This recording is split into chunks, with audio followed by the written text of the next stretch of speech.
सो hi बच्चों, welcome back to CUT by 24/7। आप सभी लोग के CUT के एग्जाम्स खत्म हो चुके हैं और अब मैक्सिमम बच्चे एक ही चीज का इंतजार है, वो है एडमिशंस के स्टार्ट होने का। तो मैं इस वीडियो में आपकी सबसे इंपॉर्टेंट और सबसे डिमांडेड कंसर्न को पूरी तरीके से खत्म करूंगी, विच इज दिल्ली यूनिवर्सिटी के एडमिशंस। स्टार्टिंग से लेके एंड तक क्या क्या कंप्लीट प्रोसेस रहने वाला है, कैसे आप लोगों को पहले ही प्रिपेयर होना है और क्या आप लोगों के एक्सपेक्टेड काम हो सकते हैं, वो सब कुछ मैं इस वीडियो में कवर करूंगी। तो मेक श्योर करिएगा कि वीडियो को जरूर लाइक करते हैं। मुझे कमेंट सेक्शन में ये जरूर डाल के जाइए कि आप कौन से कॉलेज के कौन से कोर्स को टारगेट कर रहे हैं, ताकि हम लोग ये समझ सके कि कौन से कोर्स की बच्चों के अंदर सबसे ज्यादा डिमांड है और उसके ऊपर आप लोगों को और भी ज्यादा इंपॉर्टेंट कंटेंट जो है, जो काउंसलिंग से रिलेटेड है, वो हम आप लोगों को प्रोवाइड कर सके। ठीक है। सो दिल्ली यूनिवर्सिटी में एडमिशन लेने की बच्चों अगर मैं बात करूं तो सबसे पहले ये 2 स्टेप्स में डिवाइडेड है। ठीक है। पहला स्टेप आप लोग ऑलरेडी कर चुके हो और फर्स्ट स्टेप है CUT का रजिस्ट्रेशन। ठीक है, जो आप कर चुके हैं। इससे पहले जब CUT का रजिस्ट्रेशन होता था तो उसमें आप ऑलरेडी कॉलेजेस या कोर्सेज को ऐड करते थे, लेकिन इस बार ऐसा नहीं हुआ है। ठीक है। तो CUT के रजिस्ट्रेशन में बस आपने एक काम किया है, वो है अपने सब्जेक्ट्स यानी कि एग्जाम का selection. And I am hoping वो आप सभी लोगों ने सही करा है, क्योंकि अगर वो सही नहीं है यानी कि वो आपके क्लास 12 के सब्जेक्ट से मैप नहीं करेगा तो आपके पूरे के पूरे एडमिशन प्रोसेस में प्रॉब्लम आ सकता है। तो वहां पे से बस एक ही स्टेप हमारे लिए इंपॉर्टेंट था, दैट इज योर एग्जाम में सिलेक्शन, सब्जेक्ट सिलेक्शन। अब उसके बाद जब ये हमारा हो चुका है, अब एग्जाम भी हो चुका है, डेफिनेटली अब आंसर की हमारे पास एक्सपेक्टेड है 7 से 10 दिन के अंदर आपके आंसर की आने वाली होगी। एंड देन इन फैक्ट अगर मैं बोलूँ लास्ट ऑफ द मंथ, जून के एंड तक आपका रिजल्ट भी आने की पूरी चांसेस है। एंड देन अगस्त में हमारा ये जो पोर्टल है जिसको हम बोलते हैं दिल्ली यूनिवर्सिटी का CSAS पोर्टल, ये ओपन होगा और यहाँ पे आप लोग को रजिस्ट्रेशन करना होता है। ठीक है। This is important for DU के एडमिशन। इसके बिना आप लोग ऑब्वियसली उसमें एडमिशन नहीं ले सकते हो। और इसमें भी 2 मेन काम होते हैं। पहला होता है कोर्सेज का सिलेक्शन और फिर होता है कॉलेजेस का सिलेक्शन, क्योंकि यहाँ पे 70 कॉलेजेस हैं और अगर मैं बोलूँ इतने ही हमारे पास कोर्सेज हैं तो वो सारे कॉम्बिनेशंस बहुत सारे हो जाते हैं। लेकिन आप लोगों का यहाँ पे मेन काम यही होता है कि आप अपने सही तरीके से कॉलेजेस और कोर्सेज को चुने। ठीक है। तो ये तो एक ओवरव्यू हो गया कि किस तरीके से आपका एडमिशन होने वाला है। 2 स्टेप्स में होने वाला है। पहला स्टेप हो चुका है, दूसरा स्टेप अब आपका स्टार्ट होगा। ठीक है। अब पूरा प्रोसेस स्टेप बाय स्टेप समझते हैं कि किस तरीके से जब आपका एडमिशन होगा CSAS पोर्टल के थ्रू तो कैसे होगा। उसको भी 2 फेजेस में ही हम लोग डिवाइड करते हैं। इनफैक्ट 3 फेजेस होते हैं। पहला फेज होता है आपका CSAS पोर्टल पे रजिस्ट्रेशन। ठीक है। तो उसमें आपको रजिस्ट्रेशन करना होता है। रजिस्ट्रेशन आपके जो CUET का एप्लीकेशन नंबर है उससे डायरेक्टली आप यहाँ पे अप्लाई कर लेते हो, जिसके बाद आप लोगों को मेन जो फेज 2 में काम करना होता है वो होता है कॉलेजेस और कोर्सेज का प्रेफरेंस ऑर्डर में लगाना। ठीक है।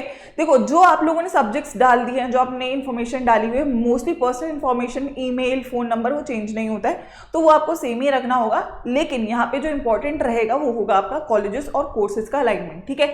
यहाँ पे बहुत बच्चों को प्रॉब्लम आएगी, तो यहाँ पे we will be making sure कि आपको पूरी मदद करी जाएगी कैसे आपको कॉलेजेस को चुनना चाहिए। मतलब this is a very personalized thing. हर बच्चे का अपना एक प्रेफरेंस हो सकता है, क्योंकि हर बच्चे की अपना इंटरेस्ट होगा, उसकी अलग प्रायोरिटीज होंगी। तो डेफिनेटली ये आपकी पर्सन टू पर्सन वेरी करती है। लेकिन एक जनरल तरीका क्या हो सकता है जिससे आप लोग सही प्रेफरेंस लिस्ट बनाएं, क्योंकि ये सबसे अहम प्रोसेस है आपके एडमिशन में। अगर आपने पेपर अच्छा दिया है लेकिन यहाँ पे गड़बड़ करी है तो वो सारी चीज़ें जो आपने मेहनत करी है वो वेस्ट हो सकती है। तो ये वाला स्टेप जो आपका प्रेफरेंसेस का है, जो आपका काउंसलिंग का है, ये सही करना बहुत इंपॉर्टेंट है। उसके बाद जो डॉक्यूमेंट्स हैं, ऑल्दो आपने CUT की वेबसाइट पे भी डॉक्यूमेंट सबमिट करे, लेकिन आपको यहाँ पे भी अपने डॉक्यूमेंट्स को सबमिट करना होता है, जिसमें आपकी अगेन 10th की मार्कशीट है, 12th की मार्कशीट है, कास्ट सर्टिफिकेट है। अगर आपका तब का जो सर्टिफिकेट था वो अपडेटेड नहीं था तो अब एटलीस्ट आपका अपडेटेड होना चाहिए, क्योंकि अब फाइनली आपके डॉक्यूमेंट्स को चेक किया जाएगा आपके एडमिशन से पहले। ठीक है। तो पहला स्टेप तो बेटा ये रहेगा जिसपे आपको ये बेसिक काम करना होगा। इसके बाद अब आपकी तरफ से जो इनपुट्स हैं वो खत्म हो चुके हैं। मतलब आपने रजिस्ट्रेशन कर दिया, आपने प्रेफरेंसेस लगा दी हैं और आपने डॉक्यूमेंट सबमिट कर दिए हैं। अब वहां से चेकिंग का काम स्टार्ट होता है। तो पहले वो आपके डॉक्यूमेंट्स को चेक करते हैं, जो आपने डॉक्यूमेंट्स अपलोड करे हैं वो सही होने चाहिए। सब्जेक्ट को मैप करते हैं, मतलब जो आपने CUT का पेपर दिया है और जो तुमने 12th की मार्कशीट सबमिट करी है उसमें वो दोनों सब्जेक्ट सेम होने चाहिए, है ना। अगर वो गलत है तो आप ऑटोमेटिकली उस कॉम्बिनेशन से बाहर हो जाओगे जहां पर सब्जेक्ट का रिक्वायरमेंट है। ठीक है। हो सकता है आपने BSc डाला हुआ है लेकिन आपके पास मैथ्स नहीं है, तो फिर आप BSc में ऑटोमेटिकली आउट हो जाते हो। तो वो इंपॉर्टेंट रहेगा, इसीलिए सब्जेक्ट मैपिंग बहुत इंपॉर्टेंट है। अगर आपने वो गलत किया हुआ है तो कहीं ना कहीं आपको इश्यूज देखने को मिल सकते हैं, और अगर वो सही है तो फिर आपकी जो प्रेफरेंसेज है डायरेक्टली वो चेक करी जाएंगी। ठीक है। अब प्रेफरेंस भी टॉप से डाउन चेक करी जाती है, मतलब फर्स्ट फॉर एग्जांपल आपका चॉइस 1 है, चॉइस 1 अगर आपकी मार्क्स के अकॉर्डिंग आपको मिल रहा है तो अलॉट हो जाता है, वरना सेकंड चेक करते हैं, थर्ड चेक करते हैं, ऊपर से नीचे जाते हैं। अब ऊपर से नीचे जाते हुए जो भी आपका प्रेफरेंस मार्क्स के अकॉर्डिंग फिट बैठता है, अब मार्क्स और जो कट ऑफ्स हैं वो भी आपकी अभी डिसाइड नहीं हो सकती है, वो आपकी जो यूनिवर्सिटी है, जो डेटा उनको टोटल मिलता है ना, फॉर एग्जांपल उनको डेटा मिला है मैथ्स में इतना है, केमिस्ट्री में इतना है, फिजिक्स में इतना है, तो सब बच्चों के पीसीएम को जोड़ेंगे। फॉर एग्जांपल पीसीएम में हाईएस्ट बन रहा है 750 में से 600, ठीक है, मैं बाय डिफॉल्ट बोल रही हूँ, ऐसा नहीं होने वाला है, ठीक है, चलो 650 पकड़ लेते हैं। तो 650 उसने देखा कि यार 650 हाईएस्ट है, तो सबसे टॉप मार्क क्या होगा 650। फिर अगेन वो देखेंगे कि यार फॉर एग्जांपल नॉर्थ कैंपस के अपने कॉलेज है, ठीक है, वो बोलते हैं हम 650 पे लेंगे, फिर कोई बोलेगा हम 640 पे लेंगे, हम 620 पे लेंगे, हम 610 पे लेंगे, हम 550 पे लेंगे, तो ऐसे करके सो ऑन। अब अगर आपका नंबर फॉर एग्जांपल 550 है तो आपको 610 वाला नहीं मिलेगा, आपको 550 वाला मिलेगा, है ना। तो जो भी आपका उस मेरिट के हिसाब से आपकी प्रेफरेंस में फिट ऑन होता है, वो कॉलेज आपको, वो प्रेफरेंस आपको मिल जाएगा, ठीक है। उसके बाद आपको वो सीट अलॉट किया जाएगा। पहला काम आपको सीट एक्सेप्ट करना ही है, जो भी आपको मिलती है आप उसे रिजेक्ट नहीं कर सकते हो, अगर आप रिजेक्ट करते हो तो आप बाहर हो जाते हो कंप्लीट प्रोसेस से, तो आप एक्सेप्ट करोगे। अब दो ऑप्शन है, अगर आप उस सीट से खुश हो, वो आपकी पसंद की सीट है तो आप उसे फ्रीज कर सकते हो, अदरवाइज आप अपग्रेड करते हो, जिसमें आप ऊपर की चॉइसेस की तरफ बढ़ते हो फर्दर सेकंड थर्ड राउंड में, कि अब मेरे को इससे ऊपर का देने की कोशिश करो। अगर आपकी सेकंड राउंड में कट ऑफ नीचे जा रही है तो ऊपर का मिलेगा, हो सकता है आपको 8 से 6 मिल गया, फिर 6 से 5th मिल गया, तो आप ऊपर जाते हो जब आप अपग्रेड करते हो, ठीक है। और जब आप लोग सीट एक्सेप्ट कर लेते हो तो आपको उसकी फीस पे करनी होती है। जब फीस पेमेंट का जनरेशन का जो लिंक है वो कॉलेज क्रिएट करता है, वो तब क्रिएट करता है जब आपके डॉक्यूमेंट्स चेक करता है, ठीक है। तो डॉक्यूमेंट्स आपके कॉलेज के लेवल पे चेक होते हैं, तो कॉलेज उसको चेक करता है, अगर कोई दिक्कत होती है तो वहां पे क्वेरी रेज करता है, उसको आपको सॉल्व करना पड़ता है, मतलब आप उसकी कॉरस्पॉन्डिंग डॉक्यूमेंट सबमिट करते हो, एंड देन वो फीस का लिंक देते हैं। जब फीस पे कर लेते हो तो आपका एडमिशन फिक्स हो जाता है, पक्का हो जाता है। उसके बाद फिर आप अपग्रेड कर सकते हो या फिर आप वहीं से उसको विड्रॉ कर सकते हो और उस सीट को अपनी फ्रीज कर सकते हो, दोनों ऑप्शंस आपके पास रहेंगे। तो ये ओवरऑल प्रोसेस रहता है पूरे एडमिशंस का, जिसमें फेज 1, फेज 2, फेज 3 रहता है, रजिस्ट्रेशन, चॉइस फिलिंग और सीट अलॉटमेंट रहता है, और ये 3 राउंड तक तो ऑलमोस्ट जाता ही है, 4-5 भी जाते ही हैं ऑलमोस्ट। उसके बाद फिर एक स्पॉट राउंड होता है, लेकिन हाँ वी वुड वांट कि आपको पहले दूसरे तीसरे राउंड में ही सीट मिल जाए, ताकि आप लोगों को जितना उतना वेट ना करना पड़े कि भाई पता नहीं मेरे को कौन से राउंड में सीट मिलेगा। तो that all depends on your marks, ठीक है।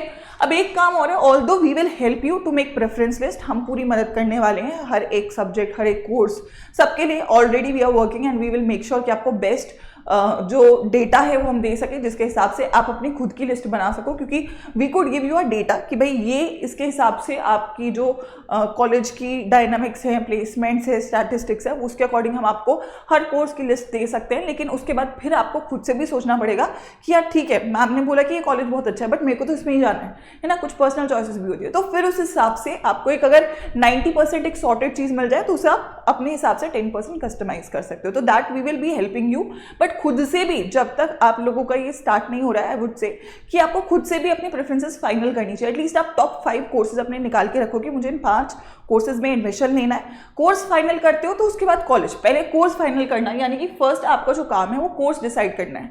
अब कोर्स को डिसाइड करने के लिए मैं हमेशा बोलती हूँ इंटरेस्ट पे जाओ, जो आपको लगता है कि आपको पढ़ना अच्छा लगता है वो सब्जेक्ट चुनो, क्योंकि अगर मैं कोई ऐसा सब्जेक्ट ले लूँ जिसे मुझे पढ़ना पसंद नहीं है तो मैं कभी भी उसमें एक्सेप्शनल नहीं कर सकता हूँ।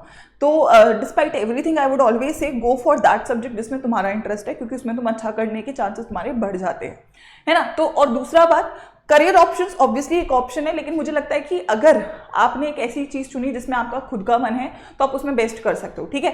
बट देन अगर आप 2-3 चीजों में कंफ्यूज हो कि यार ये करूँ या ये करूँ, तो आप करियर ऑप्शंस देखो कि यार रिसर्च में क्या ऑप्शन है, टीचिंग में क्या ऑप्शन है, इंडस्ट्रीज में क्या ऑप्शन है, मास्टर्स के क्या ऑप्शन है, गवर्नमेंट जॉब्स के क्या ऑप्शन है। तो ये सब आपको चेकआउट करना है। उसके बाद आपको एटलीस्ट 5-6 कोर्सेज का लिस्ट बना लेना है कि यार ये मैं करना चाहता हूँ, इनको मैं टॉप पे रखूंगा, फिर बाकी सबको मैं नीचे रखूंगा। कॉलेजेस डिसाइड करने के लिए आप प्लेसमेंट चेक कर सकते हो, लेकिन अगेन सारे कॉलेजेस में प्लेसमेंट नहीं है, सारे कोर्सेज में प्लेसमेंट नहीं है।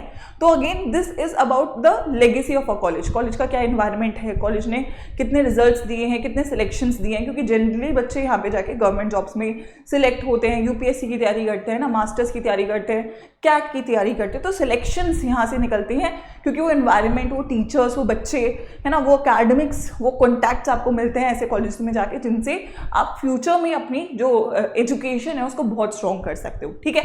तो this is how you should just finalise, ये आपका अभी का होमवर्क होना चाहिए, बजाय कि इधर उधर आप भटको चीज़ों में, अपना एनर्जी को वेस्ट करो, थोड़ा कंस्ट्रक्टिव काम करो, क्योंकि yes it is very important कि हम अपने डिसीजन के लिए खुद रिस्पॉन्सिबल हो। तो आप लोग अपनी चॉइसेस एटलीस्ट सॉर्ट डाउन करो कि मैं करना क्या चाहता हूँ, एंड देन उसके बाद वी विल मेक श्योर कि हम आपकी काउंसलिंग में मदद करें, ठीक है।